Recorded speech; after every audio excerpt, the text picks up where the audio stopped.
Good afternoon and welcome to today's Downing Street press conference. I'm pleased to be joined today by Stephen Powis, the National Medical Director of NHS England. And before I update you on the latest developments in the food supply chain, let me first give you an update on the latest data from the COBRA coronavirus data file. Through the government's ongoing monitoring and testing programme, as of today, 669,850 tests for coronavirus have now been carried out in the UK, including 29,058 tests carried out yesterday. 152,840 people have tested positive, and that's an increase of 4,463 cases since yesterday. 15,953 people are currently in hospital with the coronavirus in the UK, down from 16,411 on the 25th of April.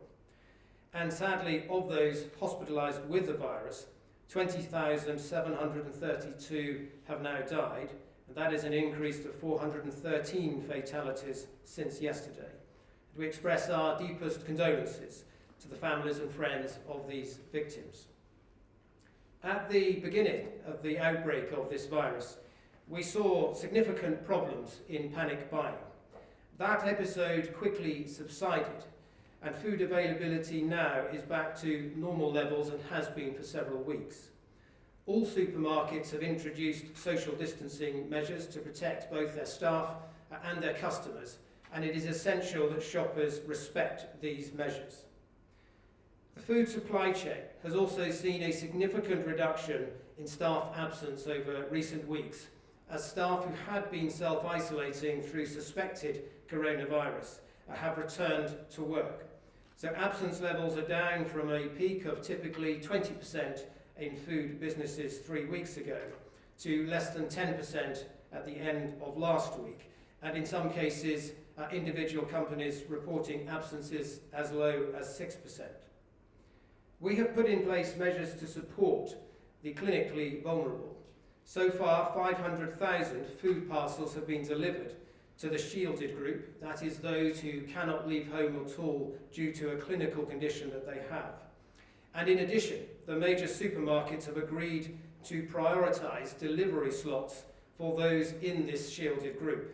And so far, over 300,000 such deliveries have been made, enabling people to shop normally and choose the goods that they want to buy. We recognise that there are others who are not clinically vulnerable and therefore not in that shielded group, but who may also be in need of help, perhaps through having a disability or another type of medical condition, or indeed being unable to draw on family and neighbours to help them. So we have been working with local authorities to ensure that those people can be allocated a volunteer shopper to help them get their food needs. And charities such as Age UK and others can now also make direct referrals on the Good Samaritan app to locate volunteers for those in need. Many supermarkets have taken steps to increase the number of delivery slots that they have. At the beginning of this virus outbreak, there were typically 2.1 million delivery slots in the entire supermarket chain. That has now increased to 2.6 million, and over the next couple of weeks we anticipate that that will grow further to 2.9 million. So supermarkets have taken steps to increase their capacity. But while this capacity has expanded, it will still not be enough to meet all of the demand that is out there. Some supermarkets have already chosen to prioritise some vulnerable customers with a proportion of the delivery slots that they have, and others have offered to work with us and also with local authorities to help establish a referral system so that when somebody is in desperate need, a local authority is able to make a referral to ensure that they can get a priority slot. As we look forward more generally towards the next stage in our battle against this virus, there are encouraging signs of progress. But before we consider it safe to adjust any of the current social distancing measures, we must be satisfied that we have met the 5 tests set out last week by the First Secretary. Those tests mean that the NHS can continue to cope, that the daily death rate falls sustainably and consistently, that the rate of infection is decreasing and operational challenges have been met, and most important of all, that there is no risk of a second peak. For now, the most important thing that we can all do to stop the spread of the coronavirus is to stay at home, to protect the NHS and save lives. Thank you. And I would now like to pass over to Stephen Powis, who will give you a further update. Thank you, Secretary of State, and good afternoon, everybody. I'd like to take you through some familiar slides which indicate how this epidemic is progressing in the UK. The first couple relate to the use of transport, and you will have seen these before. So the first shows public transport usage throughout the UK and in London, together with motor vehicle transport usage. And you will see we continue to see a great reduction in the number of journeys taken on public transport, and also a decrease in the use of motor vehicles. There is maybe the hint of a little bit of an increase in the use of motor vehicles, and as I said yesterday, I think we need to ensure that this does not mean that we are not continuing to comply with the government instructions on social distancing, which are of course so key to ensuring that we get on top and control the spread of this virus. The next slide, which again I showed you yesterday, is data taken from the use of Apple Maps as an example of people going out and about. So it looks at the requests for directions in Apple Maps, and again this shows decline from the start of the introduction of social distancing on public transport, but also requests for directions for walking and driving. Although again you can see there might be a little hint there of an increase in walking and driving, and again must emphasise how important it is that we comply with those social distancing measures. And the reason that's important, of course, is shown in the next set of slides, the first of which shows the number of new cases determined by testing in the UK, and you can see that the benefit of social distancing is beginning to be reflected in the number of new cases determined by testing. We are not seeing increases in that, we are seeing a fairly stable number, and that of course is also on the backdrop of an increased number of tests becoming available. That in turn, of course, then plays through into the number of hospital admissions. Again, for the vast majority of people, this is a mild illness, but unfortunately for some it requires a hospital stay, a hospital admission, and you can see that we now have a very definite trend in a reduced number of people in hospitals. That is most marked in London, but I think you can also see that in the Midlands and the beginnings of that in other areas of the UK. And so that is definitely showing that our compliance with social distancing is proving to be beneficial. It is reducing the transmission and spread of the virus. And of course, for those unfortunately who are more critically ill, again a minority, in the next slide you can see the proportion of critical care beds that are being used for Covid-19 patients in the UK, and you can see that proportion is declining, as indeed is the absolute number. So again, evidence that all the hard work everybody in the country has been doing to maintain those social distancing rules is paying off. And then finally, the last couple of slides are deaths. All deaths are tragic, and my heart goes out to all those who've been affected by deaths of loved ones. The number of deaths in hospitals shown here is now starting to decline. The deaths outside hospitals are reported differently, and I'll show you data on that in a minute. But this is absolutely because we as a British public have paid attention to the social distancing guidance we've been given. And then finally, the last slide is an international comparison, and there are two lines here for the UK. The first is hospital deaths, which we can report very quickly, but then also you will see a line now at around day 24, 25 in all settings, which includes data that becomes available through the Office for National Statistics. That includes all deaths, but because of the way that deaths are reported out of hospital, there is a lag in reporting that, It is updated weekly, and we are looking at ways in which we can ensure that that reporting is done quicker, but there will inevitably be a lag on that. Thank you. Thank you. I'd now like to turn to questions, starting with David Shipman from the BBC. Thank you very much indeed. A couple of questions, if I may. First of all, in the modelling of the infection rate and the different measures, the effect that they had on that rate, it's pretty clear that reopening schools has one of the least impacts on increasing the rate. Might it be that when you look at relaxing different measures, reopening schools might be one of the first things you consider? And a second question about care homes. We keep hearing from care homes that they're still having trouble getting testing for people with their residents with symptoms, let alone residents who are suspected possibly of having COVID-19. Can you give a commitment to a date by when they might get the testing that they say they need? I'll pick up on those briefly, but might ask Stephen to come in after. I think on the first point about reopening schools, Dominic Raab addressed this earlier this morning and stressed the importance that even as you started to consider steps such as that, it would still be important in such a setting to have social distancing measures in place.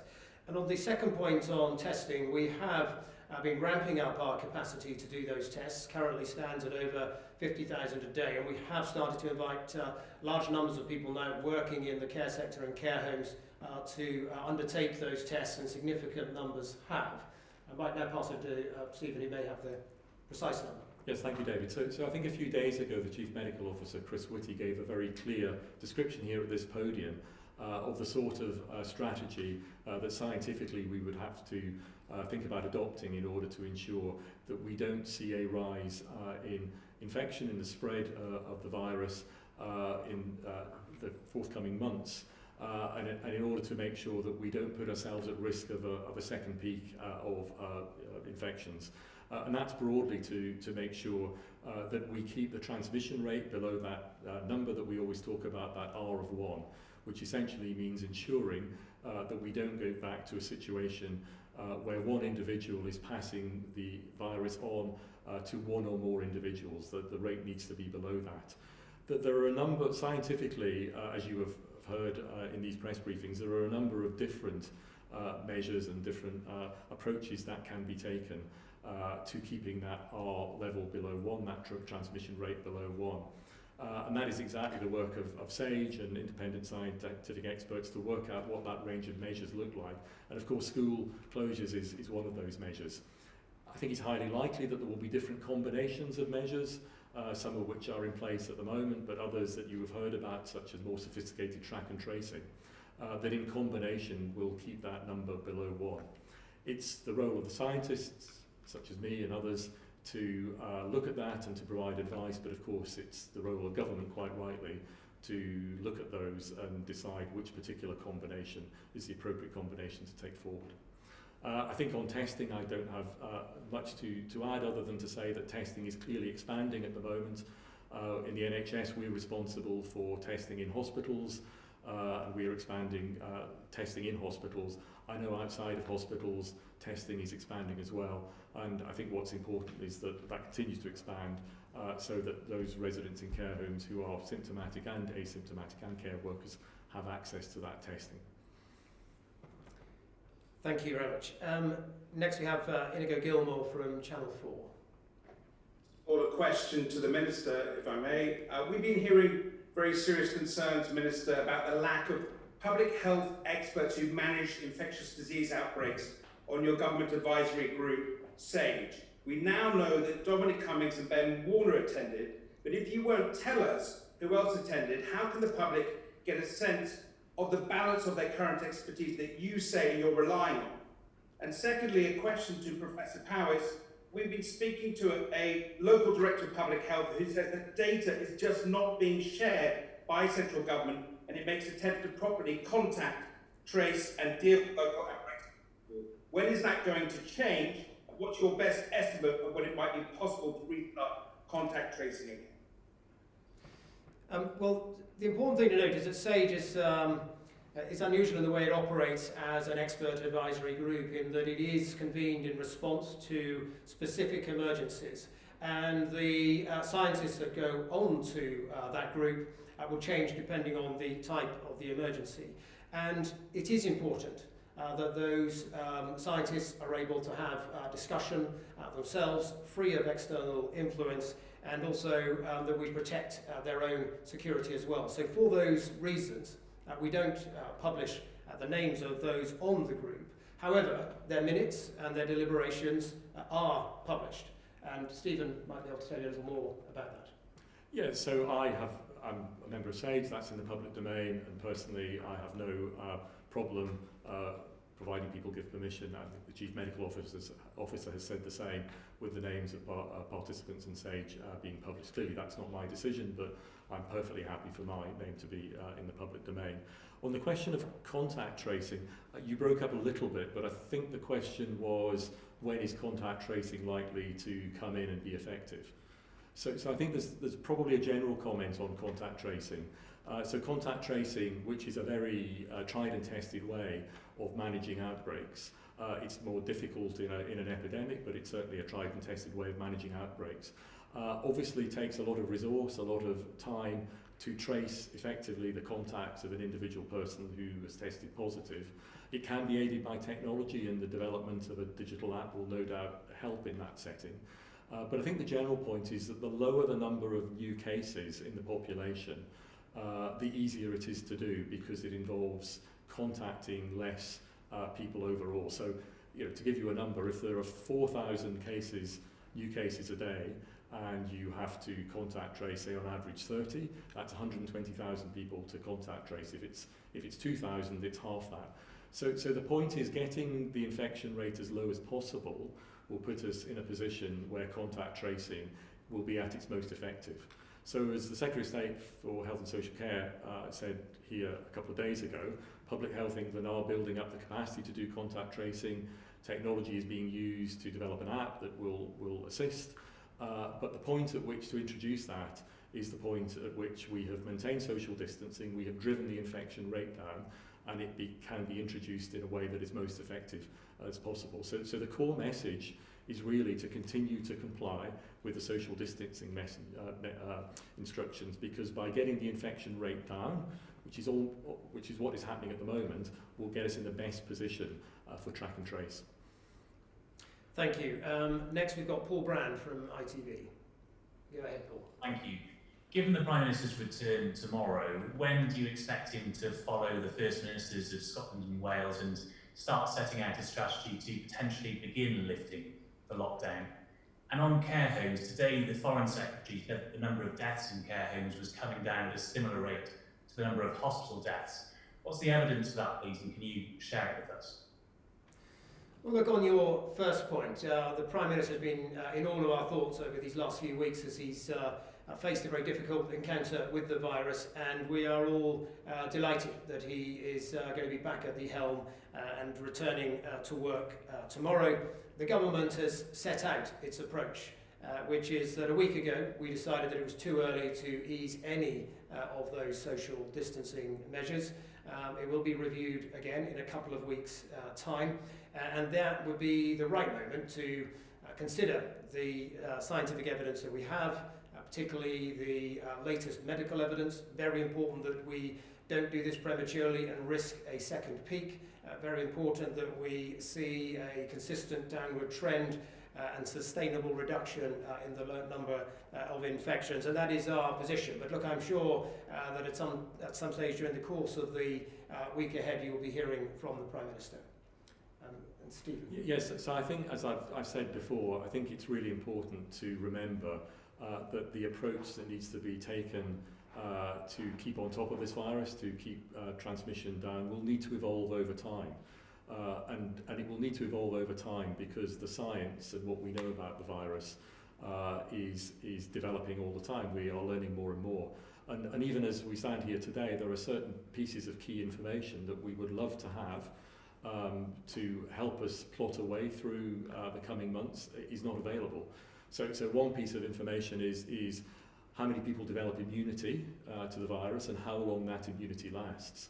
And the truth of it is, of course, that we won't know how long immunity lasts until we've got some way into this epidemic and we've been able to follow individuals in a serial way, in other words, take blood tests over months to see what happens to their immunity, their antibody levels. And as that information becomes available, and there are studies ongoing in this country that will do exactly that, and other countries, we will be able to evolve the scientific advice as to how to manage this virus. So this is not a sort of binary choice between being in one place and another set of measures. This is going to be a continually evolving approach based on the science and the emerging science as we learn more about it. Great, thank you very much.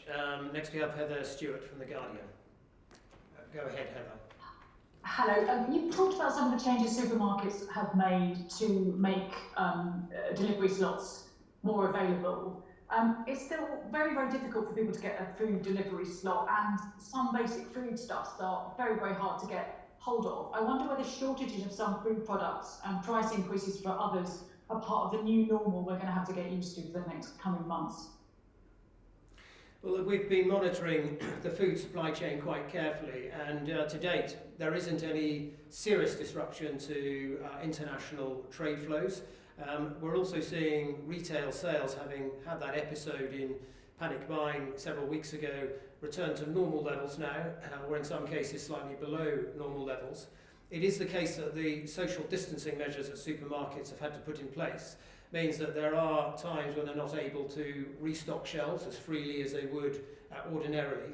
But that is not a problem of food supply. That is simply the fact that social distancing sometimes makes it harder for them to get the goods on their shelves. But generally we've seen a dramatic improvement from the problems that we saw 3 or 4 weeks ago.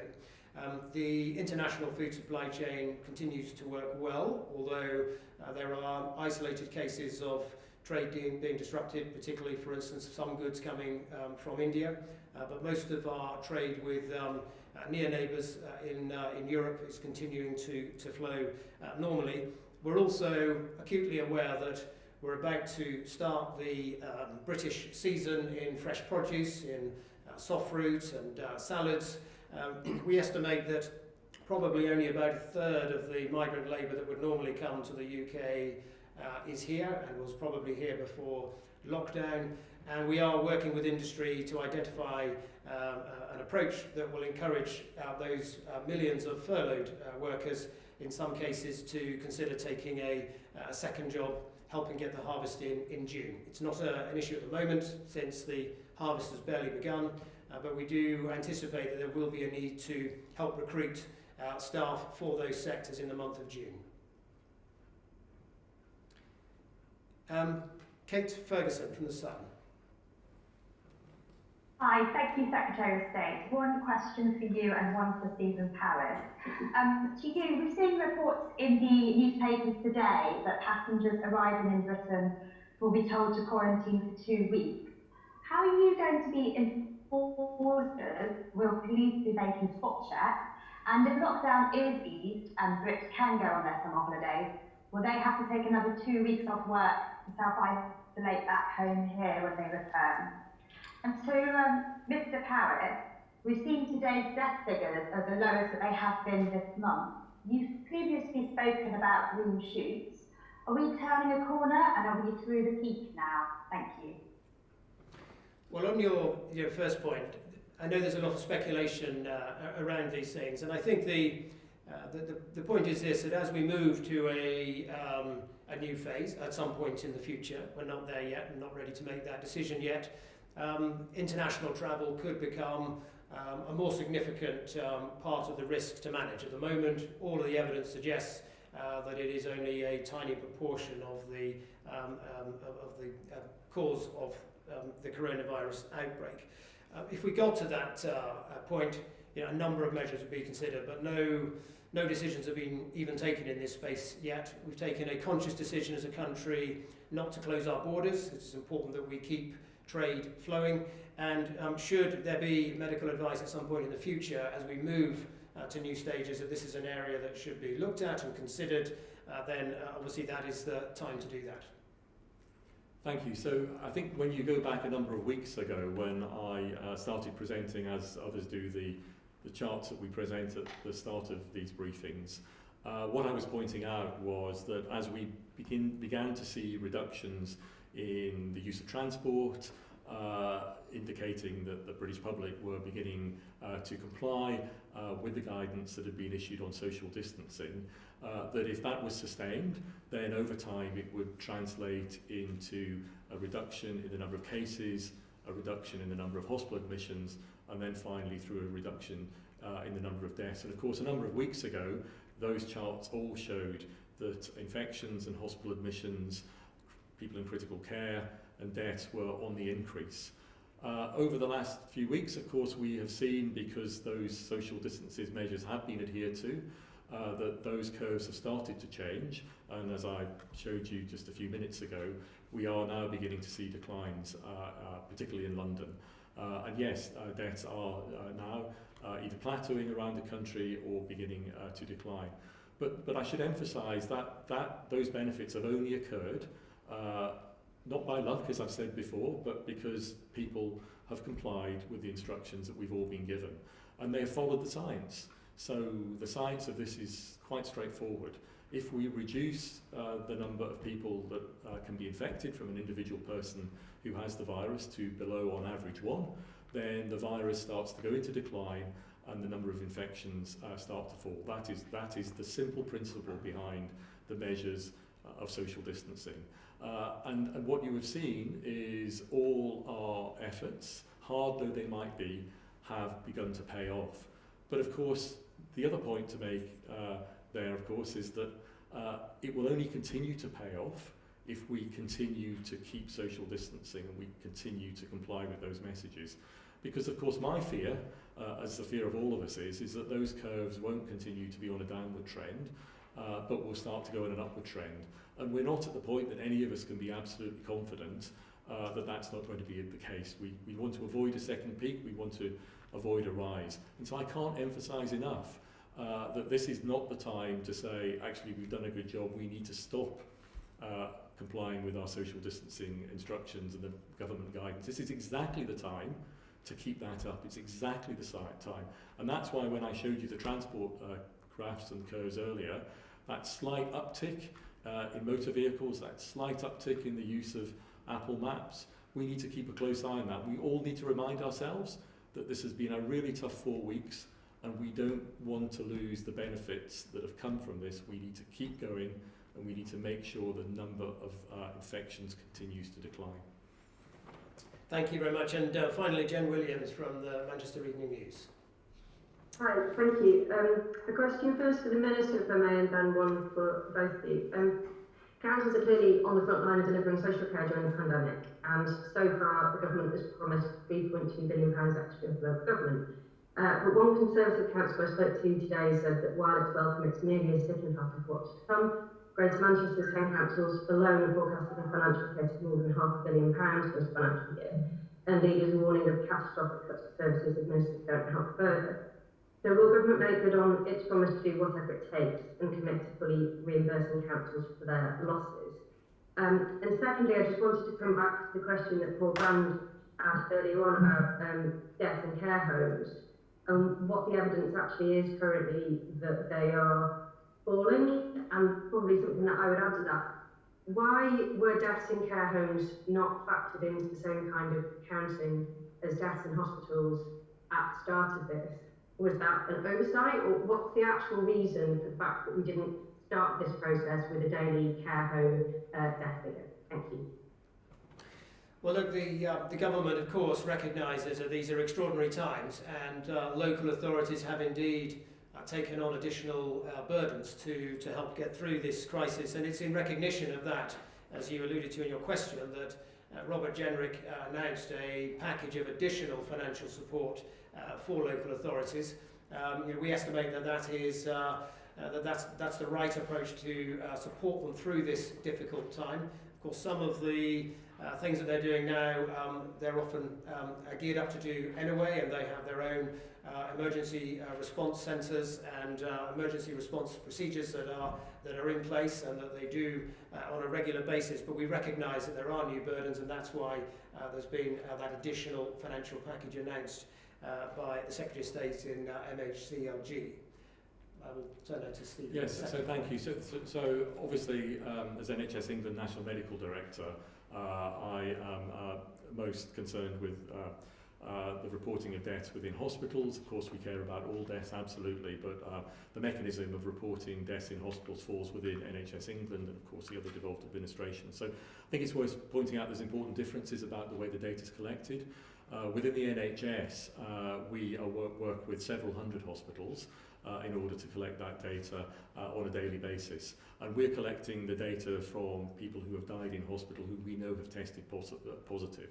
So that's one important thing to remember. The NHS, all those organisations are within the NHS family. They're all NHS organisations who are used to putting in daily reports to, in my case, NHS England.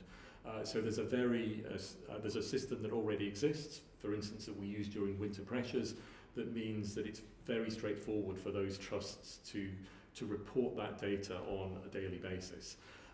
In the care home sector, of course, there are many, many thousands of care homes operated by many, many different independent organisations.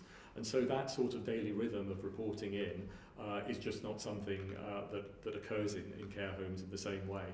And then, of course, the other important difference is, as I said, in hospitals, what we're reporting is deaths where we know somebody has tested positive. In the community, deaths that are being reported is deaths where the registration process, the doctor who has certified death, has put Covid-19 on the death certificate, and then that has gone through the usual death certification process. And it's the Office for National Statistics, as I said earlier, that gathers that data. And as I'm sure everybody knows, that process takes several days and can take longer. So again, as I said earlier, I know colleagues in government are looking to speed that up, but there is an inevitable longer time for those deaths to be recorded than the very quick reporting that we can get on a daily basis within the NHS. So it simply reflects the differences in the two processes and the difference in what we're reporting in terms of test positive deaths in hospitals and death certificates in the community. Thank you very much, Stephen, and we're out of time. I simply wanted to conclude, though, by recording my thanks and paying tribute to all of those who are working throughout the food supply chain, from farmers, manufacturers and retailers. The response of this industry to ensure that we have the food as a country that we need has been truly phenomenal. But thank you all very much.